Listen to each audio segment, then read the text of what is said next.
South కొరియాలో ఒక experiment చేశారు. అక్కడ తెలుస్తుంది ప్రతి ఒక్క బాడీ బిల్డర్ షో ఆఫ్ చేసుకునే తిరుగుతారు తప్ప ఎవరిలో కూడా అంత దమ్ లాంటిది లేదు. ఈ ఎక్స్పెరిమెంట్ జరిగింది అక్కడ 100 కన్నా ఎక్కువ వేరు ప్రొఫెషనల్స్ వాళ్ళని అక్కడికి పిలుస్తారు. దాంట్లో డాన్సర్స్ ఉన్నారు, ఆర్మీ పర్సన్స్ ఉన్నారు, జిమ్నాస్టిక్ ఉన్నారు, ఇన్ఫ్లుయెన్సర్స్ ఉన్నారు, బాడీ బిల్డర్స్ ఉన్నారు. అర్థం ప్రతి ఒక్క ప్రొఫెషనల్స్ వాళ్ళు అక్కడికి వచ్చారు. అక్కడ ఒక గేమ్ ని కండక్ట్ చేస్తారు. కింద వాటర్ ఉంటే పైన రాడ్స్ ఉంటాయి. ఎవరైతే ఆ రాడ్స్ పట్టుకొని ఎక్కువ సమయం వరకు ఉంటారో వాళ్ళే ఈ గేమ్ యొక్క విన్నర్ అంటారు. और గేమ్ స్టార్ట్ అవుతుంది. ప్రతి ఒక్కరిలో చాలా ఎనర్జెటిక్ గా ఉంటారు. और ప్రతి ఒక్కరికి అనిపిస్తుంది బాడీ బిల్డరే ఉంటాడు, ఎందుకంటే అతను చాలా శక్తివంతమైన వాడు, అతని దగ్గర చాలా బాడీ ఉంది.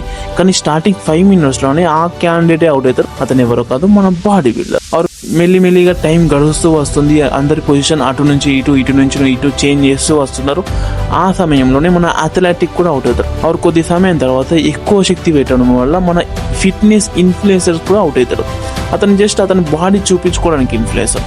और లాస్ట్ వరకు 3 వ్యక్తులు మాత్రమే మిగులుతారు, డాన్సర్, ఆర్మీ పర్సన్ और జిమ్నాస్టిక్ బాడీ కూడా చాలా ఫ్లెక్సిబిలిటీ ఉంటుంది. అందరికీ అనిపిస్తుంది జిమ్నాస్టిక్ ఉంటాడు. और కొద్ది సమయం తర్వాత మన జిమ్నాస్టిక్ కూడా అవుట్ అయిపోతాడు. और 2 వ్యక్తులు మాత్రమే ఉంటారు, డాన్సర్ और ఆర్మీ పర్సన్. మన డాన్సర్ కూడా అతని పొజిషన్ అటు నుంచి ఇటు చేంజ్ చేస్తూ వస్తాడు.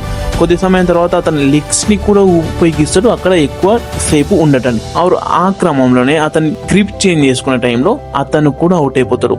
లాస్ట్ లో మిగులుతుంది మన ఆర్మీ పర్సన్, అతనే విన్ అయిపోతాడు. ఈ విషయం ద్వారా ప్రూవ్ అయింది ఎలా కనిపిస్తామో కాదు అలా అవ్వము. ఎవరైతే ఎక్కువ వాళ్ళ స్ట్రెంగ్త్ మీద ఫోకస్ చేస్తారో అండ్ ఓవరాల్ బాడీ అండ్ ఒక బ్యాలెన్సింగ్ డైట్ మీద ఫోకస్ చేస్తారో, ఇందుకోసమే చెప్తా ఎక్కువ పుల్ అప్స్ మీద కాదు, ఎక్కువ స్ట్రెంగ్త్ పైన ఫోకస్ చేసుకో.